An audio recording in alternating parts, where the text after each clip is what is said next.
नमस्कार प्रेक्षक, C news Pune वृत्तदर्शनमध्ये आपले स्वागत. प्रामाणिकता, सचोटी आणि निष्ठा हा स्वयंविकासाचा आणि नवतंत्रज्ञानाचा मंत्र आहे, असे प्रतिपादन आज निकमार या संस्थेच्या प्रथम पदवीदान समारंभामध्ये अजित गुलाबचंद, जे ज्येष्ठ बांधकाम व्यावसायिक आणि उद्योजक आहेत, त्यांनी प्रतिपादन केले. विद्यार्थ्यांनी आपल्या अपयशातून शिकण्याची गरज आहे. अपयशाने खचून न जाता विद्यार्थ्यांनी यातून मार्ग काढून यश संपादन केले पाहिजे.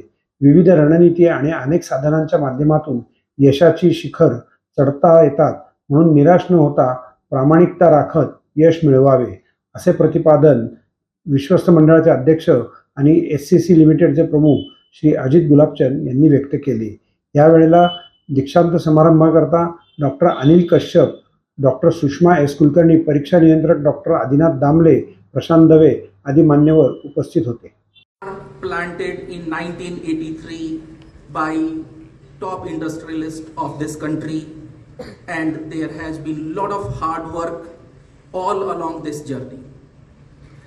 There have always been serious brainstorming sessions within the board meetings of NICMAR, chaired by Honorable Ajit Gulabchandji, on various aspects of NICMAR growth and future direction. Then there is a question of excellence. When you look at excellence, excellence is a pursuit. And this pursuit comes out of integrity and commitment to do those things. These are all features which I was telling you which you need in order to make a successful career. And if it is not a successful career, if you failure, to get up from your failure, redo it till you become successful. So these are important features. It's literally the grammar for doing all the good things that you're setting out to do. Any task that you undertake, when you go down, you have to be very good at doing it, to be able to do it well. One great teacher has laid down the process by which you do things.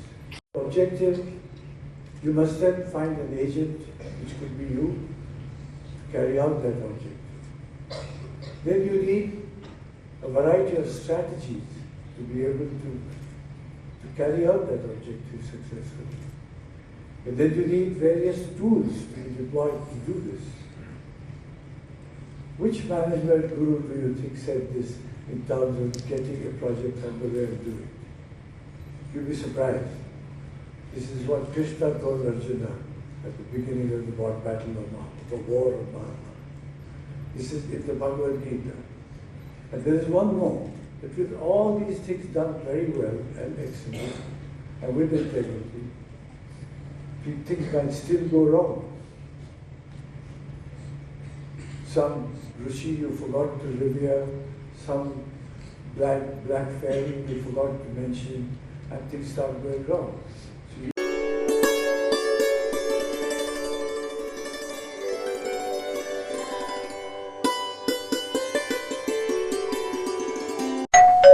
अहो उठा ना, ऑफिसला नाही का जायचं?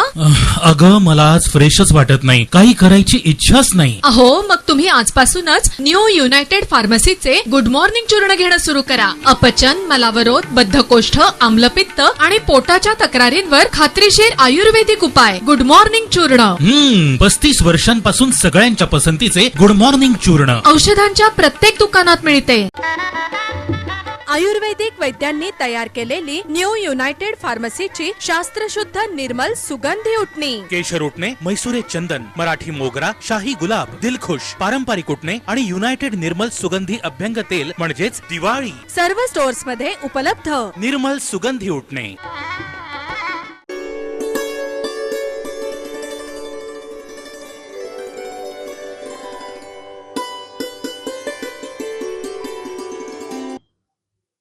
MIT world peace युनिव्हर्सिटीतर्फे आयोजित 10व्या जागतिक विज्ञान, धर्म, अध्यात्म आणि तत्वज्ञान संसदेचं उद्घाटन डॉक्टर रघुनाथ माशेलकर यांच्या उपस्थितीत करण्यात आलं.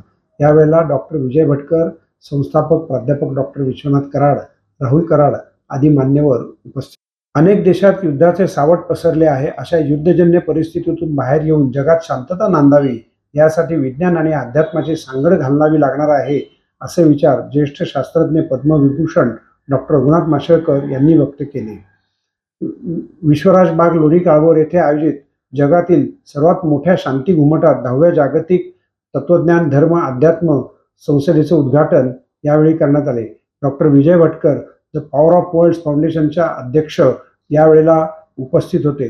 जैन धर्मगुरू आचार्य लोकेश मुनी, डिनिस क्वाड्रा, प्राध्यापक रुझान पश्चू आदी मान्यवर उपस्थित होते. Formula for peace using science, religion, and philosophy. And how can we do this? How can we actually integrate this formula in a way that you can live and highlight inside of us this peace, this spiritual balance and harmony? This event, everyone here has a role to play in this new world that we are working and creating as we speak. And I want to start with 3 quotes from Gandhi. A day of greatest contradiction in the world. As we are celebrating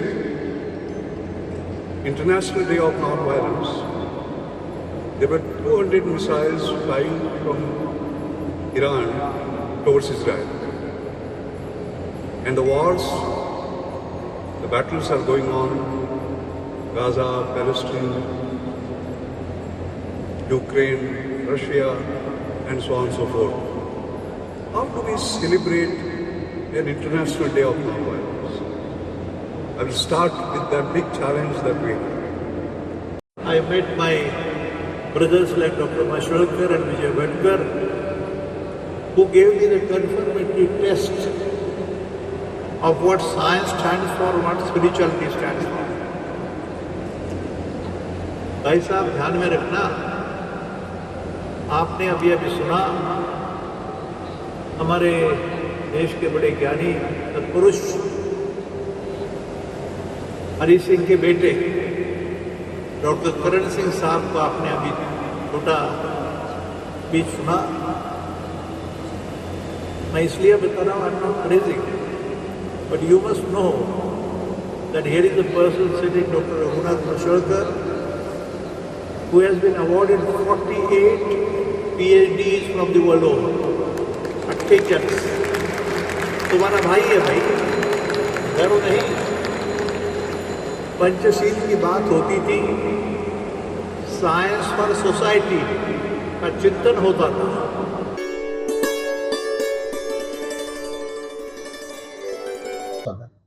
Marathi भाषेला अभिजात भाषेचा दर्जा मिळाल्याबद्दल देशात आणि मराठी भाषिकात सर्वत्र आनंद निर्माण झाला आहे. पंतप्रधान नरेंद्र मोदी यांच्या अध्यक्षतेखाली झालेल्या मंत्रिमंडळाच्या बैठकीत हा निर्णय घेण्यात आला. अभिजित भाषा ही कमीत कमी 1500 ते 2000 वर्ष पूर्वीची असावी लागते. त्याची बाराखडी सुद्धा त्याच्यातल्याच भाषेची असावी लागते. ती कुठल्याही उपभाषेची शाखा असता कामा नये आणि त्यातल्यातली साहित्य निर्मिती ही अतिशय जगविख्यात आणि महत्त्वाची असली पाहिजे. त्याकरता संत ज्ञानेश्वरांचं आपल्याला स्मरण या निमित्तानं करावं लागेल.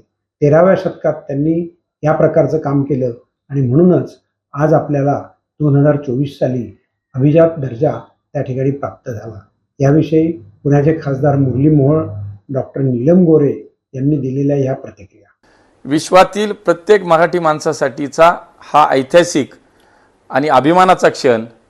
आज आपल्या मराठी भाषेला अभिजात भाषेचा दर्जा मिळाला आणि त्यासाठी आपल्या देशाचे प्रधानमंत्री माननीय नरेंद्रजी मोदी यांचे मी मनापासून तमाम मराठी जनांच्या वतीनं आभार व्यक्त करतो आणि समस्त मराठी जनांचं मनापासून अभिनंदन करतो. गेल्या अनेक वर्षापासूनची ही मागणी माननीय मोदीजींच्या या निर्णयानं आज पूर्ण झाली. संत ज्ञानेश्वर महाराज आणि संत तुकाराम महाराजांच्या या महाराष्ट्राचा हा गौरव आहे आणि या निर्णयाने आता निश्चितपणे मराठी भाषेचं महत्त्व, मराठी भाषेची प्रतिष्ठा ही अधिक वाढणार आहे. इतकंच नाही तर मराठी भाषेच्या श्रेष्ठतेवर आता राजमान्यतेची मोहर उमटली आहे. मला चांगलं आठवतं आहे की 2014ला माननीय देवेंद्रजींच्या नेतृत्वाखाली राज्य सरकार जे काम करत होतं त्यांचं सरकार आणि आत्ताचं महायुतीचं सरकार यांचे प्रयत्नसुद्धा मला खूप महत्त्वाचे वाटतात आणि म्हणून त्यांचंही अभिनंदन. आज पुन्हा एकदा मी माननीय मोदीजींना या महाराष्ट्रातल्या प्रत्येक मराठी माणसाच्या वतीनं धन्यवाद देईल.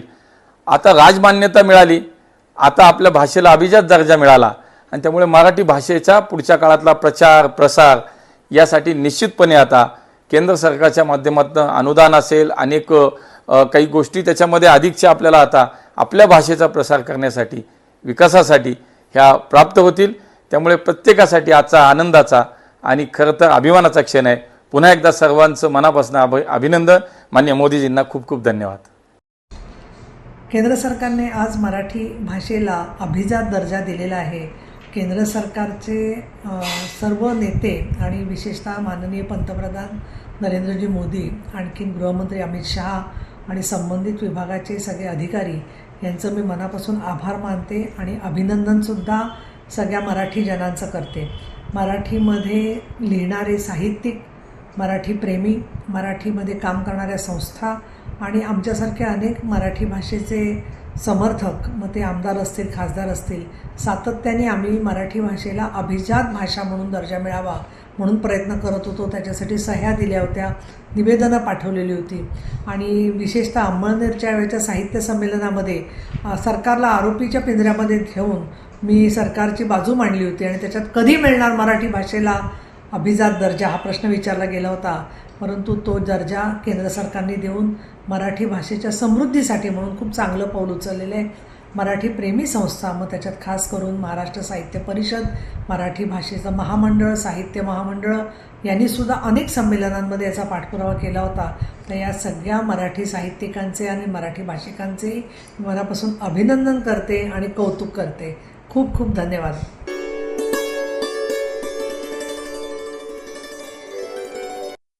लोकशाही प्रक्रियेमध्ये कुठलीही निवडणूक असेल तर ती विद्वेषमुक्त असायला पाहिजे आणि त्याकरता म्हणून सजग असा मतदारही असावा लागतो.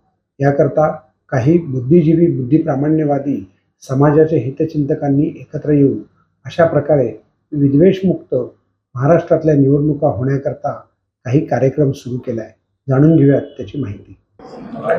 सध्याच्या महाराष्ट्रामधली कोणाही संवेदनशील व्यक्तीला अत्यंत अस्वस्थ करेल ही परिस्थिती पाहता आम्हाला अनेकांना असं वाटलं की एकत्र यावं आणि महाराष्ट्राशी संवाद करावा. म्हणून या सामाजिक अभियानाला नाव सजग रहो, की जरा सावध राहिलं पाहिजे.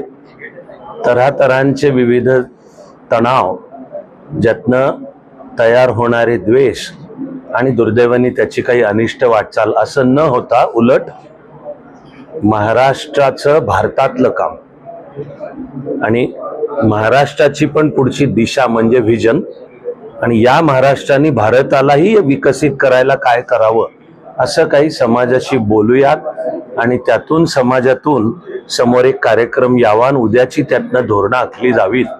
यासाठी नागरिकांनी एकत्र यावं, जागं व्हावं.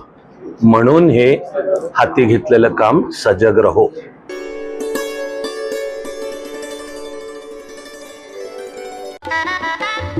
आयुर्वेदिक वैद्यांनी तयार केलेली न्यू युनायटेड फार्मसीची शास्त्रशुद्ध निर्मल सुगंधी उटणी. केशर उटणे, म्हैसुरे चंदन, मराठी मोगरा, शाही गुलाब, दिलखुश, पारंपरिक उटणे आणि युनायटेड निर्मल सुगंधी अभ्यंग तेल म्हणजेच दिवाळी. सर्व स्टोअर्स मध्ये उपलब्ध. निर्मल सुगंधी उटणे.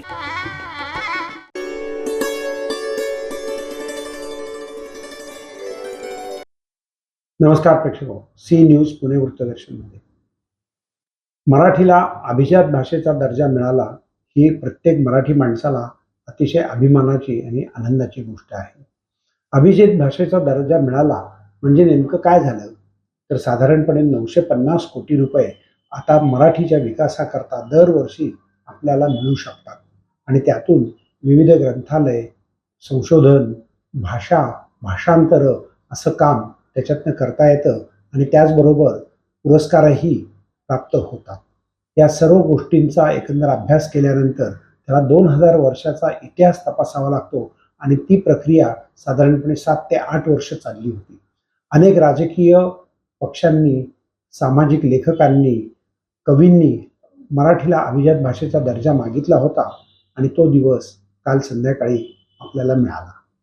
त्याबद्दल सर्वांचं अभिनंदन तर आहेच, पण यामध्ये आता आपली जबाबदारी आहे की मोठं काम आपल्याला त्या ठिकाणी करावं लागेल. दुसरा महत्त्वाचा मुद्दा म्हणजे MIT वर्ल्ड पीसनं जगात शांतता नांदावी म्हणून विज्ञान आणि धर्म यांची एक संसद परिषद बोलवली आहे. त्याला जगातनं 50हून अधिक देशातून तत्त्वज्ञ आणि शास्त्रज्ञ त्या ठिकाणी एकत्र येऊन घुमट जो आहे लोणी काळभोरला, जो जगातला सर्वात मोठा घुमट आहे, त्या ठिकाणी चर्चा चालू आहे. आपण त्याची व्हिज्युअल्स आणि बातमी देखील आता पाहिली. विश्वनाथ कराड यांना सर्व जग हे शांततेत राहावं असं वाटतं. त्यांच्या या कार्याला आमच्या शुभेच्छा. पाहत रहा सी न्यूज पुणे वृत्तदर्शन.